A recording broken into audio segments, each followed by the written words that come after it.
Assalamualaikum warahmatullahi wabarakatuh.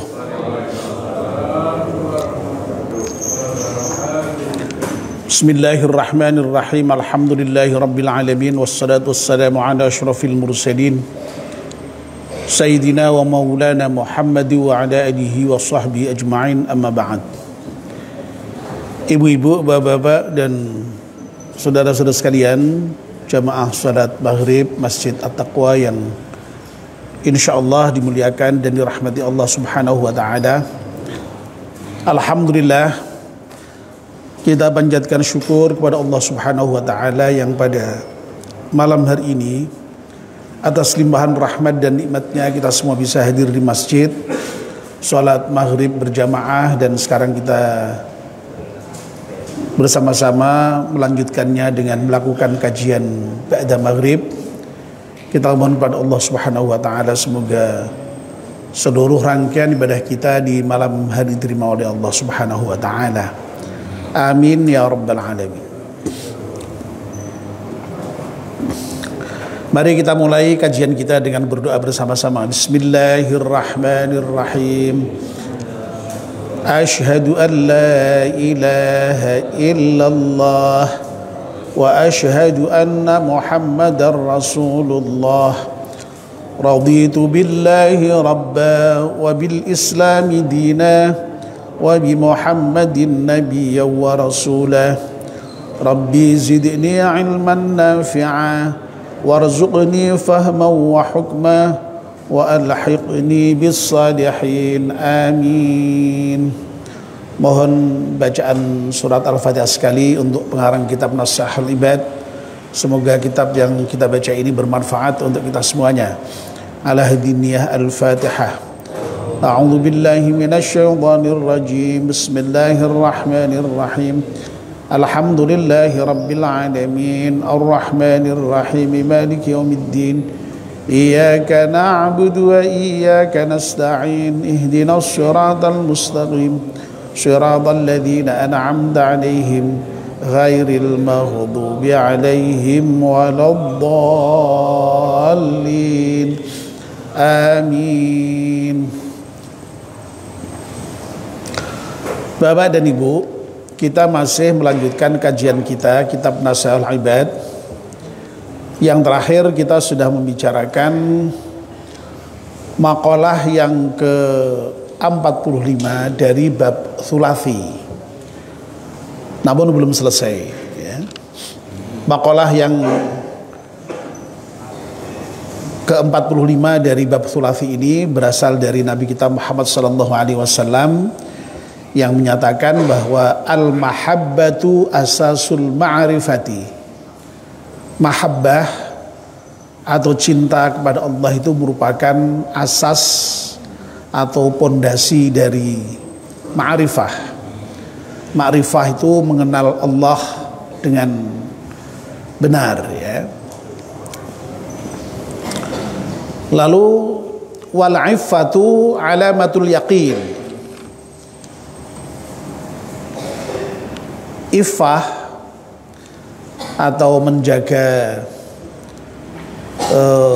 kehormatan diri ya, itu merupakan alamat atau tanda dari al-yaqin, keyakinan.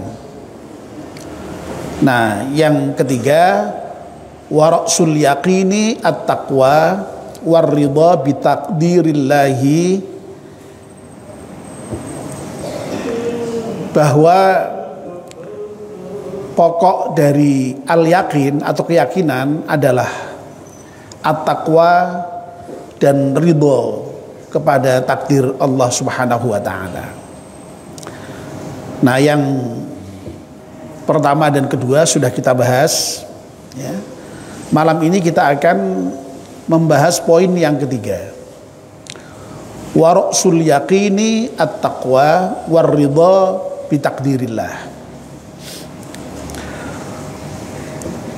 Warasul yaqini, dan pokok dari al-yaqin ya, at-taqwa adalah takwa, dan at-taqwa ini kemudian oleh Imam Nawawi diberi penjelasan, ya. Oh, bukan at-taqwa, ya, Ra'sul Yakin at-taqwa ini diberi penjelasan ai aslul yaqini, ya, ya, asal keyakinan, ya, atau dasar keyakinan, pokok dari keyakinan, imtithalu amrillahi wajtinabu nahyihi, yakni melaksanakan perintah Allah dan menjauhi larangannya. Nah, kemarin kita sudah membicarakan poin yang kedua, itu alamatul yakin, ya, tanda bahwa seseorang itu punya keyakinan itu adalah ifah, ketika seseorang itu menjaga kehormatan dirinya, ya. Nah, ifah itu kemarin sudah kita bicarakan, ya, tidak mau meminta-minta kepada orang lain, ya, dia mintanya hanya kepada Allah Subhanahu wa taala. Nah, orang yang punya ifah itu berarti dia yakin kepada Allah itu. Dan yakin sendiri kemarin juga sudah kita bicarakan, yakni i'tiqadu annallaha ta'ala qadirun ala kulli syai'in wa raziqu kulli hayawanin ma'atiqadi anna rizqa la yasilu ilaihi illa bisauqillahi ta'ala ilaih. Jadi yang disebut dengan yakin itu adalah satu iktikad, satu kepercayaan bahwa sesungguhnya Allah itu maha kuasa atas segala sesuatu, ya, dan Allah itu adalah zat yang memberikan rizki kepada seluruh hayawan, ya, termasuk kita manusia ini juga hayawan, ya, cuma bedanya kalau kita ini al hayawanun natiq, ya, hayawan yang berakal, ya. Nah, dengan kepercayaan bahwa sesungguhnya yang namanya rizki itu tidak akan sampai kepada seseorang kecuali memang Allah mendatangkan rizki itu kepada yang bersangkutan, ya. Jadi yakin itu seperti itu, ya.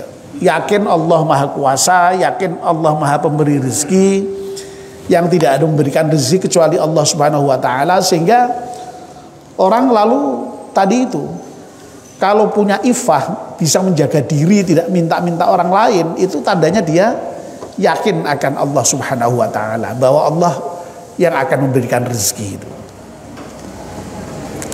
Nah, itu tanda keyakinan. Ifah itu tanda keyakinan. Nah, pokok dari yakin sendiri, ya, menurut Nabi kita Muhammad SAW adalah at-taqwa.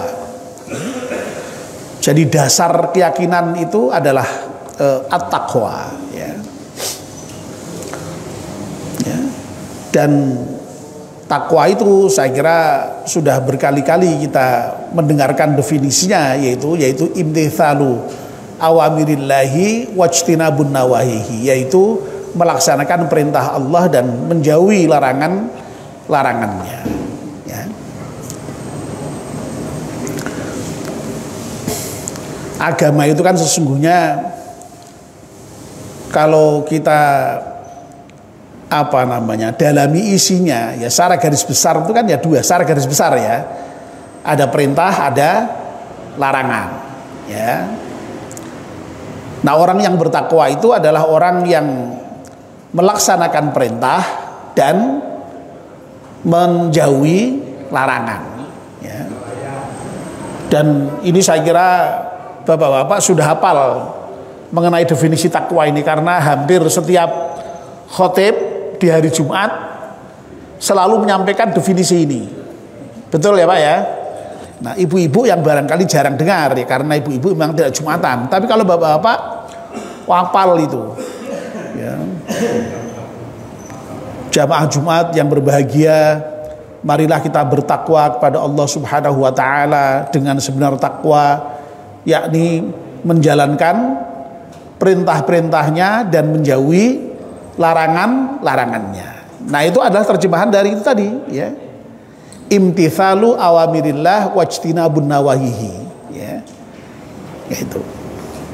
Nah, meskipun memang ya terkait dalam kaitannya dengan melaksanakan perintah dan menjauhi larangan ini kalau secara umum ya sudah ya menjalankan perintah dan menjauhi larangan seperti itu. Tetapi sesungguhnya ada perbedaan ya prinsip di dalam menjalankan perintah dan menjauhi larangan itu. Ya. Kalau dalam menjauhi larangan itu perintahnya ya tinggalkan semuanya. Ya.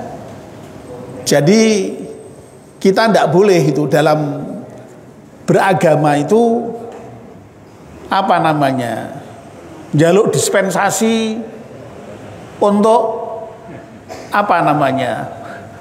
Melanggar yang haram sedikit saja itu tidak boleh ya. Jadi dalam hal meninggalkan larangan itu total ya. Jadi tidak boleh kita itu misalnya aku ki beragama Islam yo seneng-seneng wae. Tapi sing ra nguwati iki kok apa ora itu minum misalnya itu. Tidak boleh ya. Jadi ya pokoknya total. Kalau dalam hal menjauhi larangan tidak boleh ada yang apa namanya dispensasi sama sekali. Ya. Tapi kalau dalam hal menjalankan perintah, melaksanakan perintah itu memang prinsipnya semampunya. Ya. Dalam Al-Quran itu ada ayat yang menyatakan fattaqullaha mastata'tum. Bertakwalah kepada Allah dengan semampu kamu. Ya. Nah, bukan berarti lalu kemudian kita itu sak kepenake dhewe ya ndak. Ya tadi itu, ya prinsipnya itu dalam hal melaksanakan perintah memang semampunya. Karena apa? Perintah itu kan banyak sekali. Ya. Idealnya memang semua, tapi sekali lagi kan tidak mungkin orang bisa semuanya. Wong nyatanya ada yang tidak mampu. Ya, contoh misalnya zakat itu kan wajib rukun, tapi kan bagian mampu. Kalau tidak mampu, boleh tidak ada zakat? Tidak hanya tidak boleh, malah memang ya tidak wajib memang ya. Bahkan malahan berhak menerima zakat gitu loh. Itu dalam hal perintah seperti itu. Contoh puasa. Puasa itu wajib enggak? Wajib. Kalau tidak dilaksanakan dosa enggak? Dosa. Tapi bagi orang yang tidak mampu, ya boleh enggak puasa, enggak apa-apa. Orang sedang bepergian boleh tidak puasa. Orang sakit boleh tidak berpuasa, tapi harus mengganti pada hari yang lain. Haji itu wajib enggak? Wajib bagi yang mampu. Kalau enggak mampu, ya tidak wajib. Nah, makanya prinsipnya ya sekali lagi terkait dalam hal pelaksanaan perintah itu berlaku prinsip mastata'tum, semampu kamu. Ya. Dan Nabi memang menyatakan seperti itu, ya. Manahaitukum anhu fajtanibuhu wa ma amartukum bihi fa'tu minhu mastata'tum. Ya. Jadi kalau terkait dengan hal yang sifatnya dilarang, ya, hal yang haram itu total, ya, memang tidak boleh dilanggar. Ya, tidak bisa kok. Ya tadi itu contohnya ya. Waduh, aku gelemlah mlebu Islam, tapi tolong dispensasi untuk zina misalnya, ya ora oleh ya. Aku ra iso nahan, kudu zina, ya ndak boleh itu. Kudu minum misalnya, ndak boleh itu. Ya. Pokoknya kalau dalam hal larangan total harus ditinggalkan. Ya, sekecil apapun harus ditinggalkan. Tapi sekali lagi kata Nabi, wa ma'amartukum bihi fa'tu minhu mastata'tum. Tapi kalau terkait dengan yang aku perintahkan, ya, tunaikan itu semampu kamu. Ya tadi itu, ya apa namanya? Contoh-contohnya yang sudah seperti kita bicarakan tadi itu. Ya, nah itu secara garis besar ya, ada perintah ada larangan, sehingga orang yang bertakwa itu adalah orang yang melaksanakan perintah Allah dan menjauhi larangan. Dan karena prinsip dalam menjalankan perintah itu semampunya, ya maka yang ya paling mudah itu ya minimal tuh menjauhi larangan tadi itu. Ya. Enaknya dalam Islam itu kan begitu, bersifat pasif, hanya meninggalkan larangan saja itu sudah berpahala. Ya, ya enak tuh ya, tidak melakukan apa-apa, hanya pasif, tidak zina, tidak mencuri, tidak apalagi meminum minuman yang haram, itu semuanya sudah berpahala itu. Padahal tidak melakukan apa-apa, hanya pasif saja. Karena apa? Ya kita kembali pada definisi ahkamul khamsah itu, hukum yang 5 itu. Ya. Dalam Islam, kalau tadi saya katakan secara garis besar itu ada perintah dan larangan, tapi kalau mau dirinci itu kan hukum itu kan ada 5. Apa saja? Wajib, apalagi haram, sunnah, makruh, dan mubah. Ya. Saya kira Bapak sudah hafal semua, kita mengingat kembali aja ya. Yang namanya yang wajib itu ya, itu adalah hal yang diperintahkan Allah, yang kalau dilaksanakan berpahala, kalau ditinggalkan berdosa. Seperti sholat itu, puasa itu wajib itu. Kalau kita melaksanakan sholat baru dapat pahala, tapi kalau meninggalkan dosa kita karena wajib. Nah, lawannya adalah haram. Ya, kalau yang haram itu sebaliknya, ya. Kalau dilaksanakan kita berdosa, kalau ditinggalkan dapat pahala. Jadi meninggalkan tok saja itu sudah dapat pahala. Masya Allah enaknya itu. Ya. Nah, kalau yang turunannya ya di bawah yang wajib itu ada yang sunnah. Sunnah itu sering didefinisikan kalau dikerjakan dapat pahala, kalau tidak ditinggalkan tidak apa-apa, tidak berdosa. Ya. Nah sebenarnya definisi ini itu ya sekedar hanya untuk membedakan dengan yang wajib tadi itu. Sebab kalau yang wajib itu kalau dikerjakan berpahala, ditinggalkan berdosa. Nah sunnah itu memang definisinya seperti itu. Tapi seringkali kemudian lalu disalahpahami. Orang lalu kemudian gampang ke yang sunnah itu. Ya. Malah wong kalau nggak ngerjakan ya ora apa-apa kok. Wis nek ono ora sah. Ngerjake wae. Padahal sebenarnya yang sunnah itu anjuran penting, ya. Sebab apa? Kalau tidak ditinggalkan, kalau dikerjakan itu berpahala. Nah mestinya yang ditekankan itu kalau tidak mengerjakan tidak dapat pahala itu, yang iman-iman harusnya begitu.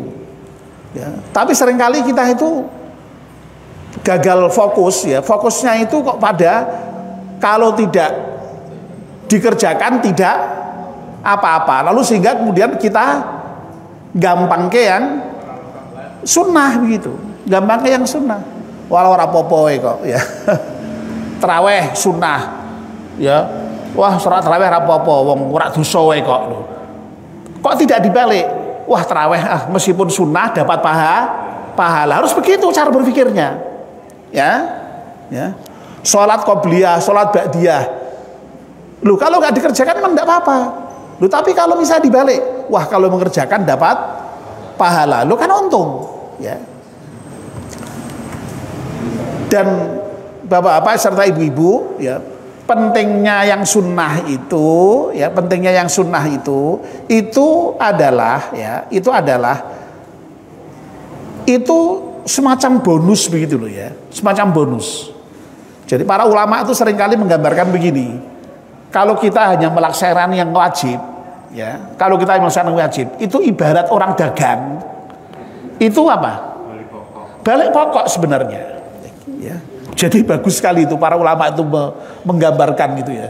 Jadi orang itu kalau hanya mengerjakan yang wajib, ibarat orang dagang hanya sekedar balik pokok. Tidak rugi tapi tidak untung, kira-kira begitu.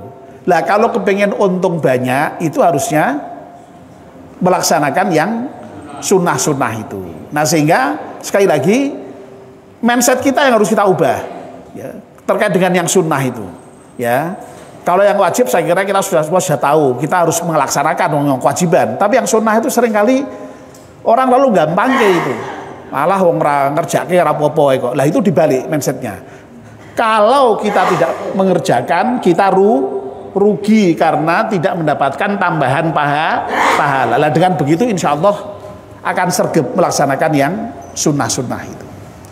Nah lawan dari yang sunnah itu makruh.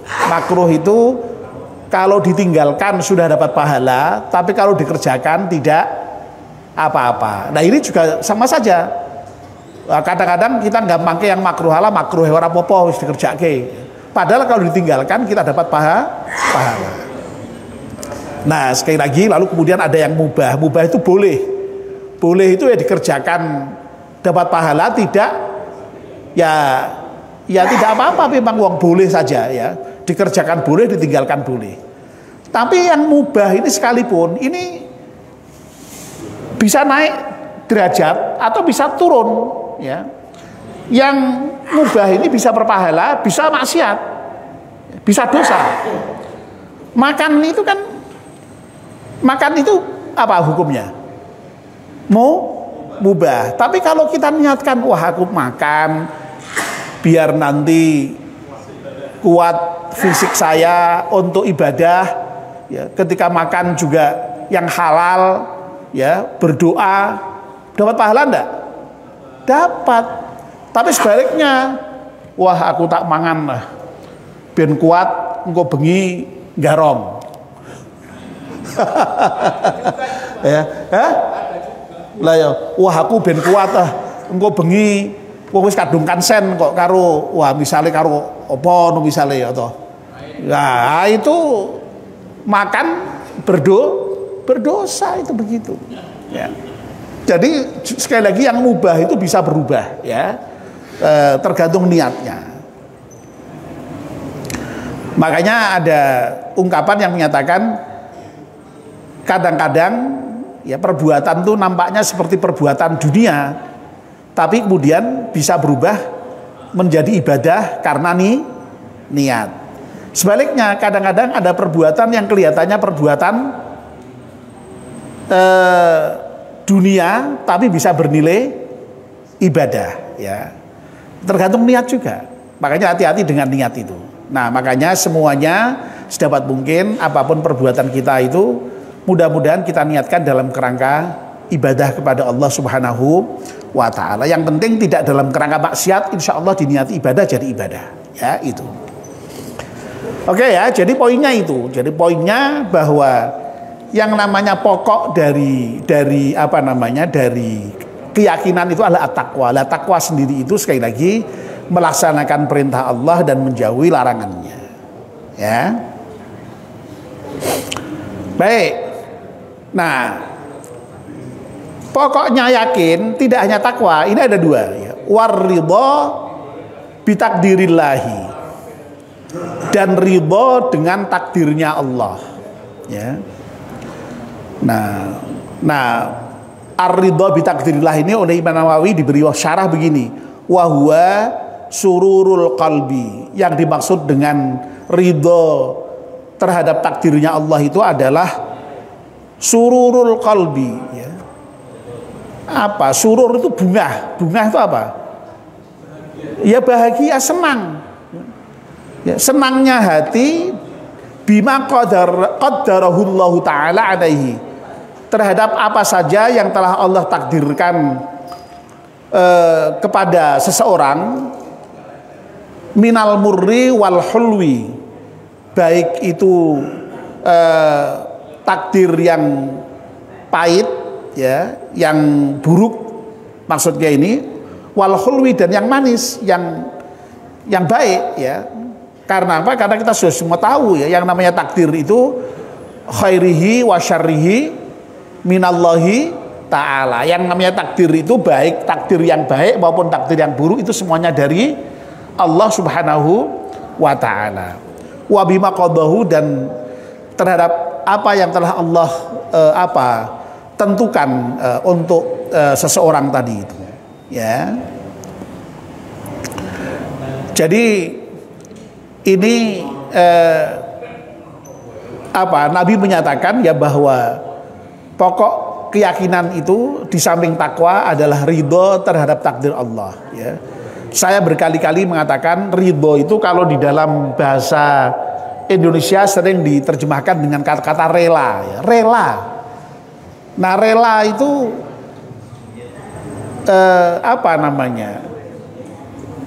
kalau dalam bahasa Jawanya lilo, ya. Tapi sebenarnya ridho itu ya kalau dalam bahasa Indonesianya yang pas itu puas, ya, puas. Makanya tadi itu terjemahnya tuh sururul qalbi, itu puas, ya. Jadi makanya nanti kalau kita itu bertemu Allah dengan ridho dan diridho, itu maksudnya ya kita puas dengan Allah, Allah puas dengan kita, itu ridho itu, ya. Nah, kita itu ya agar supaya betul-betul dinilai sebagai yakin kepada Allah Subhanahu wa taala, itu juga harus ridho dengan takdirnya Allah ini. Ya, baik itu takdir yang baik maupun takdir yang buruk, takdir yang pahit maupun takdir yang manis. Karena semuanya itu datang dari Allah Subhanahu wa taala. Ya. Sehingga orang yang sudah punya keyakinan dengan takdir Allah itu, apapun yang Allah berikan ya terasa baik, terasa manis, ya. Kalau diberi yang baik-baik, ya isinya syukur. Kalau diberi yang buruk-buruk, isinya sabar. Itu orang yang yakin dengan Allah seperti itu, ya. Saya sudah berkali-kali itu menyitir sebuah hadis itu, ya, yang menyatakan bahwa orang mukmin itu orang yang sangat mengagumkan. Karena apa? Kata Nabi, karena bagi orang yang mukmin itu apa saja itu baik, ya. Kata Nabi itu, Masya Allah, ya. Ya. Bagi orang mukmin itu apa saja baik. Kalau dia ditimpa musibah dia sabar, kalau dia diberi nikmat dia bersyukur, baik semuanya, tidak ada yang buruk, ya. Karena semuanya datang dari Allah Subhanahu wa taala, ya. Jadi makanya yakin dengan takdir itu penting sekali, ya. Ya, dan Al-Qur'an menyatakan itu, ya. Ma asaba min musibatin fil ardi, ya, wala fi anfusikum illa fi kitabim min qabli an nabra'aha inna dzalika 'alallahi yasir.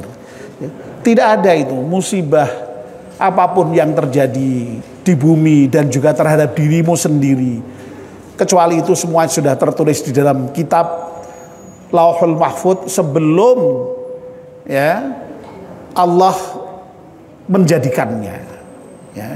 Dan itu bagi Allah mudah, bagi Allah mudah, tidak ada yang susah, ya. Nah, agar supaya apa? Kalau kita yakin dengan takdir itu, ya, wah ini luar biasa ini, ya. Hikmah percaya kepada takdir itu, Allah kemudian menjelaskan likai la ta'sau ala ma fatakum wa la tafrahu bima atakum, ya. Begitu penjelasan Al-Qur'an, ya, dalam surat Al-Hadid ayat 22 sampai 23 itu.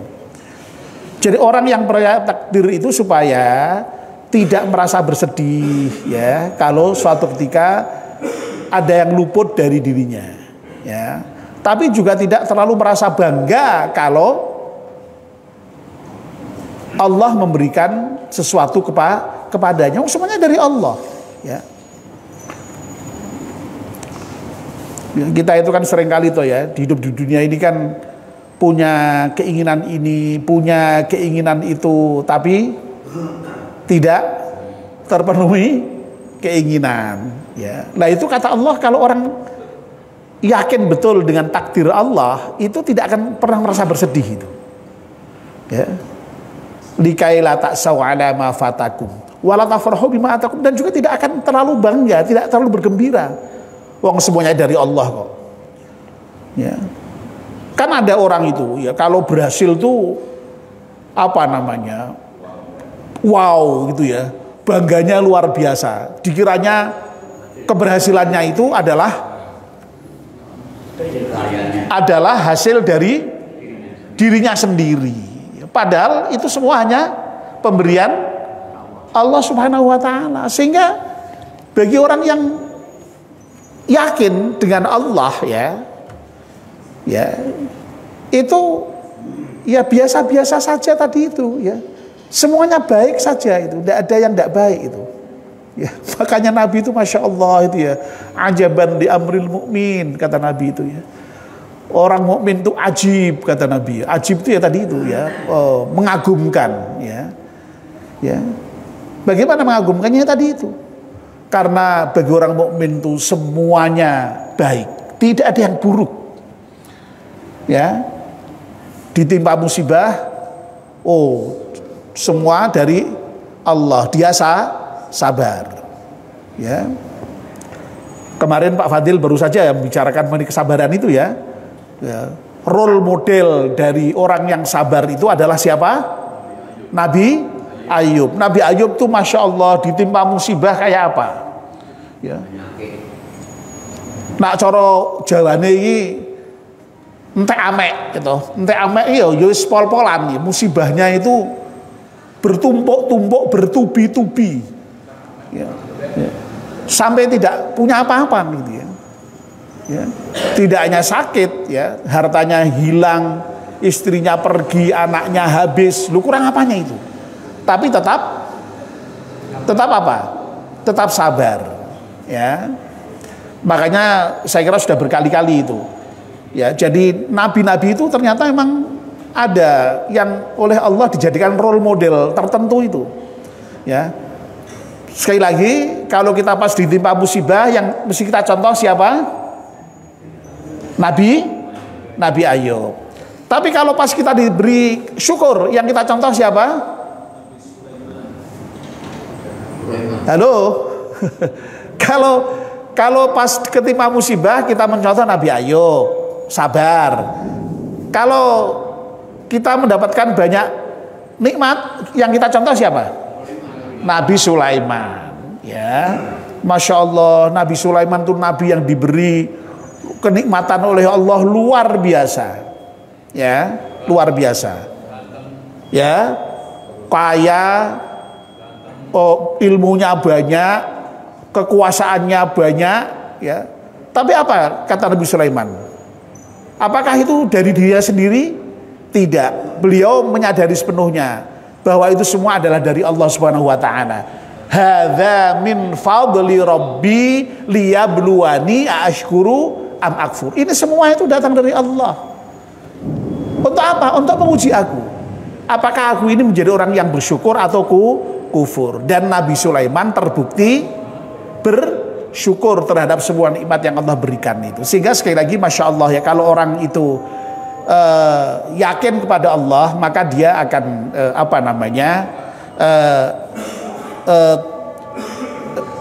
percaya ya kepada takdir Allah, ridho dengan takdir Allah Subhanahu wa taala. Mari kita akhiri dengan berdoa bersama-sama. Bismillahirrahmanirrahim. Wal 'asri innal insana lafi khusrin illa alladzina amanu wa 'amilus salihati wa tawassaw bil haqqi wa tawassaw bis sabr.